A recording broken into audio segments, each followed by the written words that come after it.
موږ هیڅ غیرت نه لرو. غیرت خو ټول پنجاب لري. دا چې ولې ویډیو تر اخره وګورئ بیا مو خپل نظرونه په کومنټ کې را سره شریک کړئ.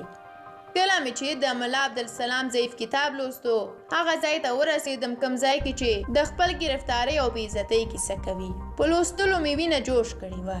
د پاکستان هر نادود د شهید نجیب نه نیولی بیا تر ملا بورجان او د لر او بر ډېر نور شهیدان مې سترګو ته ودرېدل. نو ما ویل چې آی کاش موږ دومره توان پیدا کړو چې د پاکستان د دې بې عزتۍ د دې ظلمونو او 40 کلن ناورین یو قصد ترې واخلو.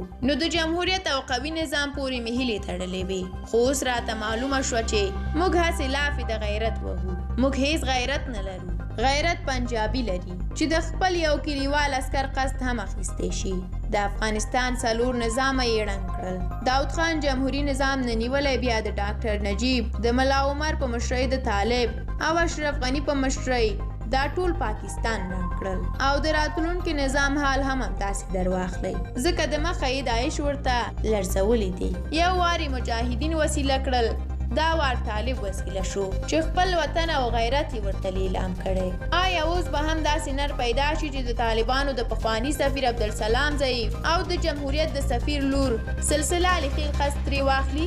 شهیدان خو یې د حسابه وتلي را کړي. د 4 لسیزو مو وژني. زموږ شتمنۍ چور کوي. زموږ په نوم د نړیوالو پیسې اخلي. ځان یې د نړۍ اټومي قدرت کوي. په موږ یې تجارت روان کړی دی. طالب ولې د سترګې ورته ټیټې دي چې د ISI مشر نشه راځي او خپله هم وایي چې زه اوس خبرې نه کوم پاک نه یم یعنې په هوش نه یم او ته ورته ګوري. هغه نشهیي راځي د ملا برادر او حقاني ترمنځ جوړه کوي. تاکې غیرت تاکې ایمان چیرته دی. له تاسو ډیره زیاته مننه چې د ویډیو تر پایه را سره وئ.